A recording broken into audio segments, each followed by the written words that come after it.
Ai madh ka dërguar këtë të hënë një zarf të zi në shtëpinë më të famshme në Shqipëri, pas mosbindjes së grupit të Gretës për të marrë pjesë në provat e sfidës së kërcimit. Kur ragongu që banorët të shkonin të nisnin provat, Baby G u shpreh se fillimisht do të përgatiste ushqimin dhe më pas do t'i bashkojë provave, çka solli debate mes pjesëtarëve të grupit.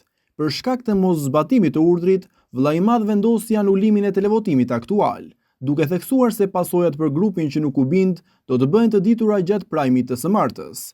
Ndërkohë grupi Selin është shpallur automatikisht fitues i sfidës së kërcimit dhe do të performojë live gjatë spektaklit të ardhshëm.